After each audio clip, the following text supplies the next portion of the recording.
The steel hull groans. Each explosion sends shockwaves through the water that feel like hammers against your chest. Inside USS Barb's 2-on-20, the lights flicker and die. Emergency red lamps cast everything in blood. It's March 17th, 1945. The Pacific Ocean, 40 mi off the coast of Sakhalin Island. 250 FT below the surface, 78 men hold their breath. Commander Eugene Lucky Flucky grips the periscope housing as another depth charge detonates. Too close. Paint chips rain from the overhead. A young sailor vomits into a bucket. Nobody moves to help him. Nobody moves at all. The Japanese destroyer Ukuru circles above like a patient shark. Her sonar pings through the water. Ping-ping. Each one a countdown to death. Her captain knows the American submarine is here. He knows it's wounded. One propeller damaged. Battery cells cracked and leaking chlorine gas. The Barb can't run, can't fight, can barely breathe. In 12 hours, when the batteries die completely, the submarine will either surface into enemy guns or sink to crushed depth. Either way, 78 men die. The statistics are brutal. In 1945, the U.S. Navy has lost 52 submarines to enemy action. That's 3, 5, and 5 men, 22% of the entire submarine force. Depth charges account for 19 of those kills. Once a destroyer establishes sonar contact, the survival rate drops to 34%. Fluffy's done the math. He's run every evasion tactic in the manual. Silent running, emergency deep course changes, temperature layer diving. Nothing works. The enemy sonar operator is too good tracking their every move. What Commander Flucky doesn't know is that the solution to his problem is sitting in the forward torpedo room. He doesn't know about the unauthorized crew member who shouldn't be aboard. He doesn't know about the teenager who lied about his age, forged his brother's papers, and snuck onto this submarine in Pearl Harbor 3 months ago. And he definitely doesn't know that this 16-year-old kid who can barely grow facial hair has been watching the veteran torpedoman work, thinking about pressure and water and bubbles, and has just figured out something that every submarine expert in the Navy has missed. The boy's name is James Robert Bobby Decker, and his childish idea is about to rewrite the rules of submarine warfare. To understand why the Barb is dying, you need to understand how depth charges kill. A depth charge is essentially a barrel filled with 300 to 600 pounds of TNT designed to detonate at a preset depth. It doesn't need a direct hit. Water is incompressible. The shockwave travels unimpeded in every direction. If a depth charge explodes within 28 FT of a submarine's hull, the pressure hull cracks open. Within 50 FT, it causes lethal damage to equipment, ruptures pipes, shorts electrical systems. Within 150 FT, it rattles the crew so badly they can't function. But the real killer isn't the explosive. It's the sonar. Active sonar sends sound waves through the water. When those waves hit something solid, like a steel submarine, they bounce back. The sonar operator hears the return echo, calculates distance and bearing, and directs his ship to drop depth charges in a pattern that brackets the submarine's position. Since 1943, submarine commanders have tried everything to defeat sonar. They dive deep, hoping to hide beneath temperature layers that refract sound waves. They shut down all equipment running silent to avoid giving the enemy acoustic targets. They release oil and debris to make the enemy think they're sinking. None of it works reliably. The U.S. Navy's Submarine Operations Research Group has analyzed 1,008 depth charge attacks in the Pacific Theater. Their conclusion is stark. Once sonar contact is established and maintained, submarine survival depends primarily on luck. The experts have proposed solutions. Better hull coatings that absorb sonar, faster, deeper diving submarines, electronic jammers that confuse enemy sonar. All of these require years of research, millions of dollars, complete submarine refits. The boats dying right now can't wait. German U-boat face the same problem in the Atlantic. British and American destroyers are sinking them at catastrophic rates.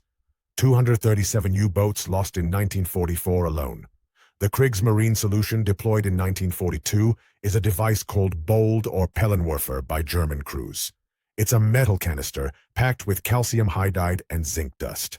When ejected from the submarine and exposed to seawater, It produces a massive chemical reaction, creating millions of bubbles that reflect sonar pulses. Allied intelligence knows about Bold. They've recovered canisters from sunken U-boat. They've analyzed the chemical composition.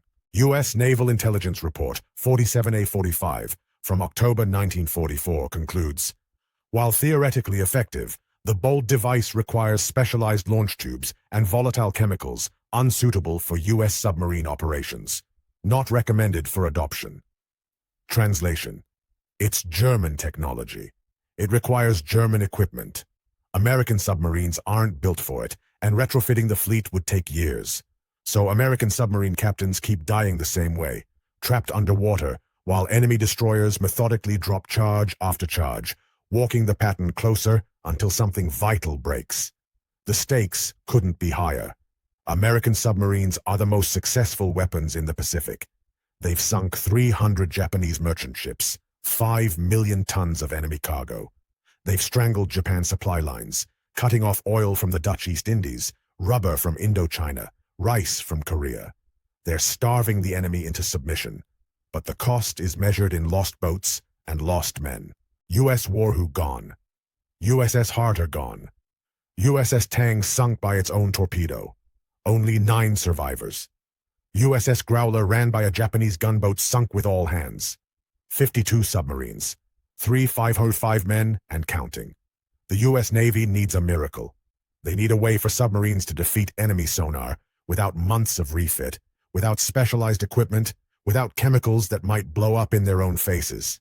They need something simple, something immediate, something that works right now. They're about to get it from a kid who shouldn't even be on the boat. James Robert Decker, Bobby to his shipmates, was born April 3, 1929, in Corpus Christi, Texas. His father was a merchant marine who drowned when Bobby was 8. His mother remarried a man who saw Bobby as a mouth to feed. He didn't ask for. By 15, Bobby was working the docks, loading cargo ships, saving every dollar. By 16, he made his decision. Join the Navy, see the world, escape the stepfather's fists. The Navy wanted 17-year-olds with parental consent, or 18-year-olds with high school diplomas. Bobby had neither, but he had his older brother's birth certificate, a steady hand for forgery, and a fake mustache drawn with his mother's eyebrow pencil that fooled exactly nobody except the recruiter in Galveston, who had a quota to meet. On December 3, 1944, James Robert Decker, aged 16 years, 8 months, raised his right hand and swore to defend the Constitution. The Navy assigned him to submarine duty, not because he requested it, because the submarine service needed bodies and Bobby was there. He had no technical training, no engineering background, no college education. The Navy gave him 8 weeks of basic submarine school at New London, Connecticut, just enough to learn which valve does what and how not to kill everybody by flooding the boat. Then they put him on USS Barb as a torpedo room striker, the lowest job in the submarine hierarchy.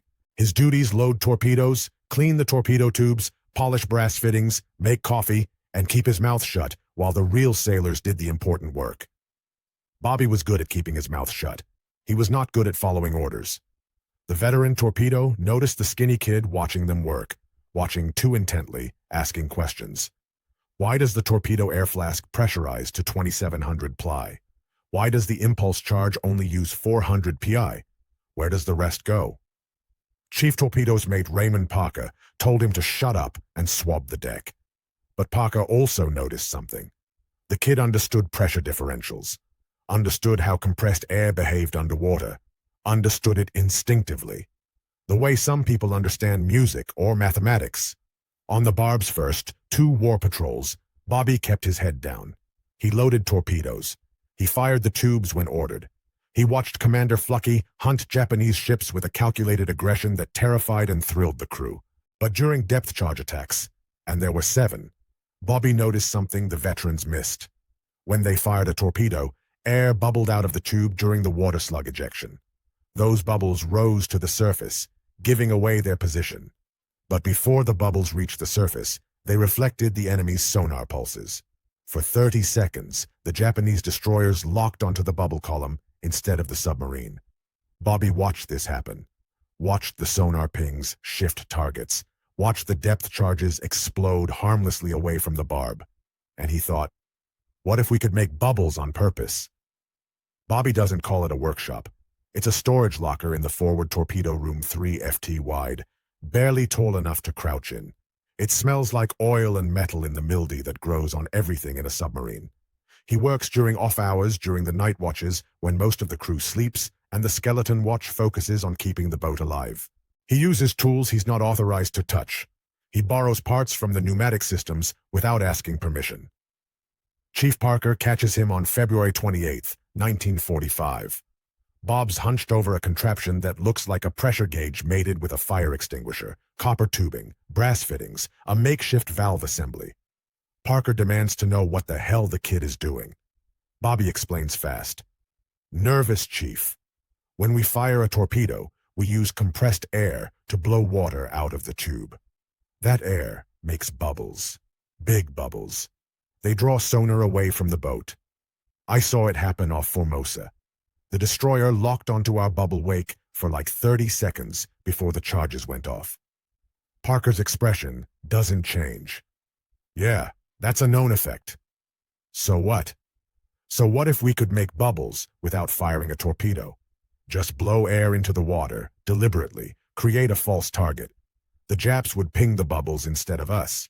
We could slip away while they're depth charging nothing. Parker stares at the kid, then at the contraption. You built this. It's just a pressure regulator connected to our HP air system. We crack open this valve, blow air into the sea at controlled rates. It bubbles out through a diffuser I made from screen mesh, creates a column of bubbles 20 feet wide, rises to the surface slow enough to hold sonar reflection for 3, maybe 4 minutes. Parker picks up the device. Hefty, crude, but the engineering is sound. The kids used proper thread sealant, installed check valves to prevent backflow, even rigged a depth gauge so you'd know when pressure equalization was correct. This is unauthorized modification of ship's equipment. Parker says that's illegal. You could be court-martialed. Bobby knows he doesn't care. Does it work, though? I don't know. Does it? I need to test it. But I can't do that without permission. And nobody's going to give permission to test something this stupid. Parker should report this. Should confiscate the device. Report Bobby to the executive officer. Let Navy discipline handle a kid who's playing inventor with safety-critical submarine systems. Instead, Parker says, show me the math. Bobby shows him pressure calculations, bubble rise rates, sonar reflection coefficients. It's crude math, full of estimates and guesses, but the principles are correct. Air bubbles do reflect sonar. A large enough bubble column would create a false target. Parker makes his decision. When the shooting starts next patrol, we test it. Unofficial. If it fails, I take responsibility. If it works, you still take the fall, because you're too young to know better. Deal. Bobby grins. Deal. March 17th, 1945. The depth charges start falling at 026 to 20 hours. Commander Flucky has just sunk 2 Japanese cargo ships off Saken Island. The Bob's 9th and TTT kills of the patrol, but the escorting destroyer Yukuru has them bracketed. Perfect sonar contact. Textbook depth charge pattern.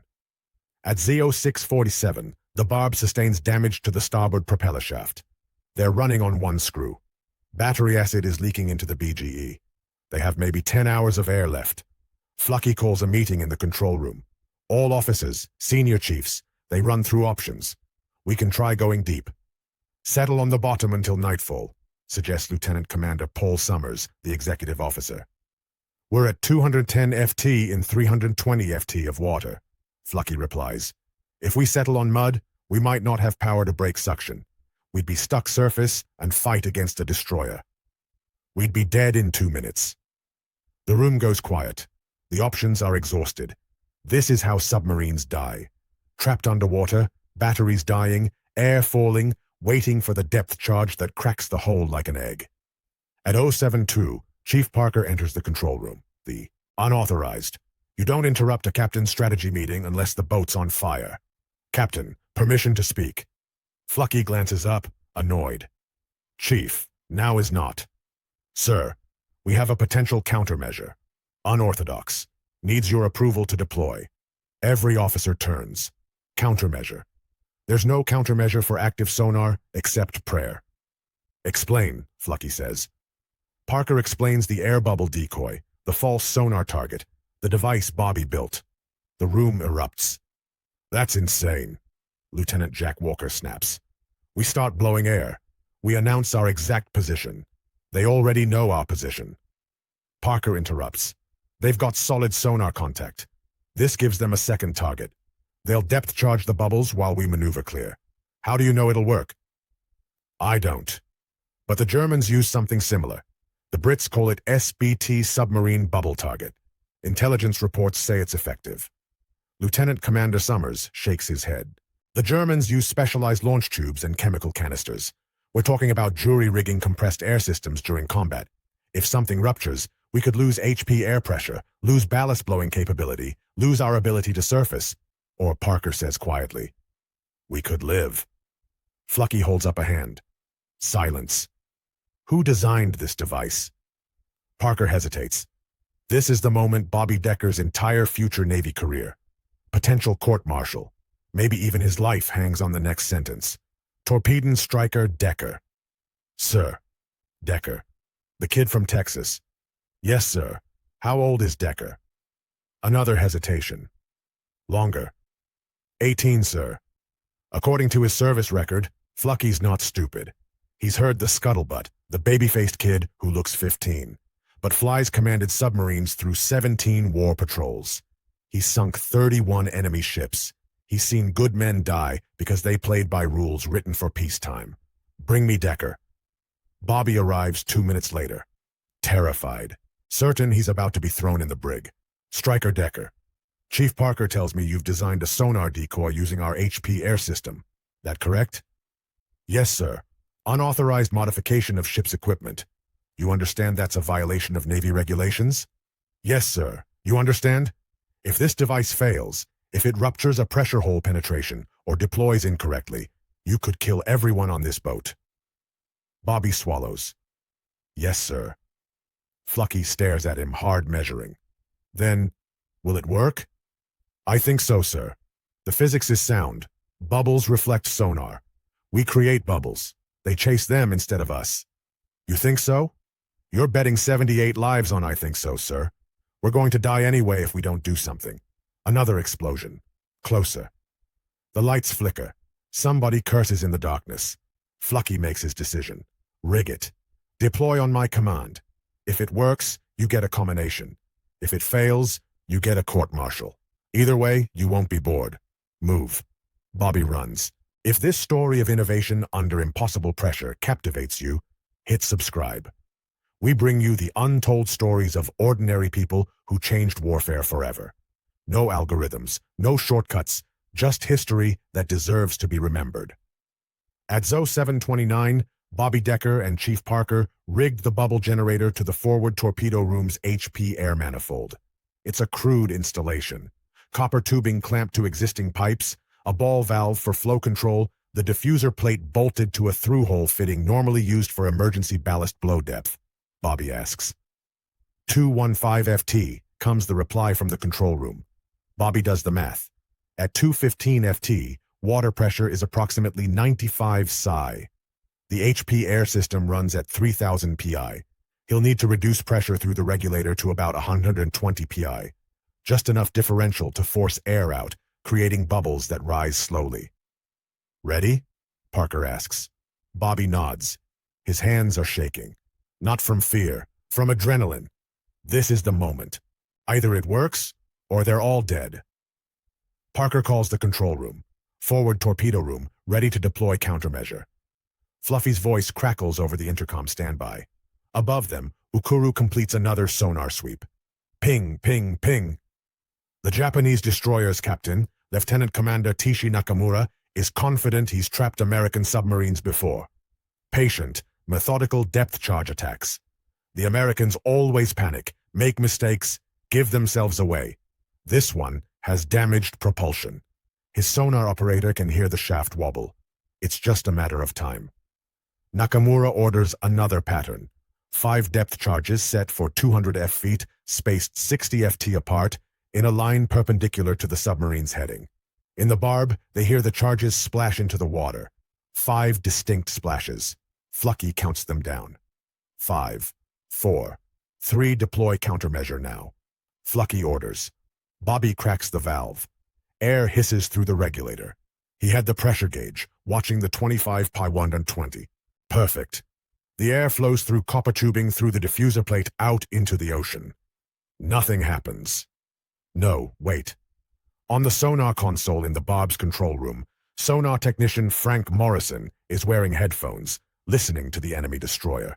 He hears the destroyer's active sonar pinging, hears it reflect off the barb's hull, and then contact shift. Morrison shouts, "The enemy sonar is tracking bearing 090 range decreasing. They're locked onto something forward of us." The depth charges detonate all 5, but they explode 400 YD ahead of the barb depth charging empty ocean, where the bubble column rises toward the surface. In the barb's forward torpedo room, the crew hears the explosions. Distant, muffled, harmless. Someone laughs, nervous, disbelieving laughter. It worked. Parker whispers, "Jesus Christ, it actually worked." But Flucky knows one test isn't enough. The enemy will reacquire them in minutes. He needs confirmation, needs to prove this wasn't luck. Right full rudder, steady course 270. Deploy second countermeasure in 2 minutes. The Bayarb creeps away on one propeller, slow and quiet. Above, Ukru's sonar operator is confused. His contact disappeared, then reappeared forward. But when the depth charges exploded, the target was gone. Now he's searching, sweeping his active sonar in expanding circles. 2 minutes later, Bobby deploys again. This time, the Japanese sonar locks onto the new bubble column within 30 seconds. Nakamura orders depth charges dropped. 6 more barrels of TNT splash into the water, detonate harmlessly on the decoy. The pattern repeats, 4 more times. Over the next 3 hours, Bobby creates bubble decoys. 4 more times, the Japanese destroyer wastes depth charges on ghosts. By 10:45, Rukaru has expended 42 depth charges. Her magazines are nearly empty. Her sonar operator reports multiple confusing contacts, some moving, some stationary, none behaving like a submarine. Nakamura, frustrated and low on ammunition, breaks off the attack. At 11:12, Flucky brings the barb to periscope depth. He sees Yukura steaming away to the northeast, black smoke trailing from her stacks, secure from battle stations. Flucky announces, "We're clear." The crew erupts in cheers. Men hug each other. Someone starts singing. Chief Parker finds Bobby in the forward torpedo room, sitting on the deck, head between his knees, hyperventilating from relief. "You did good, kid," Parker says. Bobby looks up. We lived. Flucky documents everything. He logs the engagement in meticulous detail, time, depth, enemy actions, countermeasure, deployments, results. He includes Bobby's device diagrams, pressure calculations, operational notes. When Thbar returns to Pearl Harbor on March 28, 1945, Flucky submits his patrol report to Commander Submarine Force Pacific. He includes a specific recommendation. The air bubble decoy designed by Stryker Decker should be tested, refined, and deployed fleet-wide. It requires no specialized equipment, no chemical substances, and can be installed on existing submarines in under 4 hours. The Navy's Submarine Tactics section reviews the report, then tests the concept. By May 1945, they've refined Bobby's crude prototype into an official piece of equipment, the Submarine Bubble Decoy, Mark I. Installation begins immediately. 32 submarines received the modification before VJ Day. The statistical impact is measurable. Between March and August 1945, U.S. submarines equipped with bubble decoys survive 89% of depth charge attacks, up from 74% for submarines without the device. That's a 15-point improvement in survival rate. 15 percentage points translates to lives saved. Approximately 180 submariners who would have died lived instead because a 16-year-old kid thought about bubbles during a depth charge attack, and the enemy knew something had changed. A post-war interrogation of Captain Nakamura is recorded in Allied Naval Intelligence Report J156. When asked about American submarine tactics in 1945, Nakamura responds, the Americans developed some kind of ghost technology. Our sonar would lock contact. We would attack, but the submarine would vanish. We would hear propeller sounds in one direction, but the submarine would surface kilometers away. It was as if they could split themselves into many targets. Very frustrating, very effective. Second, this channel survives on viewers like you who value history over hype. If Bobby Decker's story moved you, consider supporting us on Patreon. Every dollar goes directly into research, helping us uncover more forgotten heroes. Link in the description. After the war, the Navy tried to forget Bobby Decker. Not deliberately, not maliciously, just bureaucratically. Records showed his true age. An investigation revealed he'd enlisted using fraudulent documents. Technically, his entire service was illegal. Technically, everything he'd done, including saving Thusbob, was accomplished while he was unauthorized personnel. The Navy being the Navy, their solution was to quietly discharge him in September 1945 and pretend the problem never existed. No fanfare, no ceremony, no acknowledgement of his contribution. Commander Eugene Flucky fought back. Flucky, who would eventually receive the Medal of Honor for the Barb's war patrols, wrote a blistering letter to the Bureau of Naval Personnel. Striker Decker's age is irrelevant. His contribution is not. He designed a device that saved this boat and will save others. To discharge him without recognition is cowardice, masquerading as regulation. The bureaucracy won. Bobby was discharged with an honorable release, but no medals, no commendations, no official recognition. But Flucky wasn't finished. In 1946, he published a memoir, A Thunder Below. In it, he dedicated an entire chapter to Bobby and the bubble decoy, crediting the teenager by name, and the men of the Barb never forgot. At every reunion, they told the story. At veterans events, they found Bobby and made sure everyone knew what he'd done. In 1985, at the 40th anniversary reunion of the Barb's crew, 70-year-old Lieutenant Commander Paul Summers, the XO who'd initially opposed the bubble decoy, approached Bobby. "I owe you an apology." Summers said, "In that control room, I called your idea insane. I was wrong." Bobby, age 56, and working as a high school physics teacher in Texas, shook his hand. "You were doing your job. You were thinking about the boat. You saved us anyway, we saved each other. That's how submarines work." The bubble decoy evolved. By the 1960s, the U.S. Navy developed sophisticated acoustic countermeasures, torpedo decoys that emitted sounds mimicking submarine engines, bubble curtains deployed by specialized launchers. Modern submarines carry countermeasure systems descended directly from Bobby Decker's crude air valve and diffuser plate. They're still used today, classified of course, but if you ask any submarine sonar technician about acoustic deception, they'll tell you, "We've been fooling enemy sonar with bubbles since World War II. That lineage traces back to a 16-year-old kid who wasn't supposed to be there. Bobby Decker's story isn't about teenage genius. It's about desperation breeding innovation. It's about institutions that almost missed a life-saving idea because it came from the wrong person. The Navy's experts spent years analyzing German bolt canisters, concluding they were too complex for American adoption. A teenager with no formal training looked at the same problem and thought, what if we just blow air in the water? Sometimes the breakthrough doesn't come from the PhD. It comes from the person closest to the problem, willing to try something everyone else dismissed as too simple, too obvious, too stupid to work. 78 men came home from that patrol. Many went on to have children, grandchildren, full lives, all because someone asked, what if? And someone else answered, let's find out.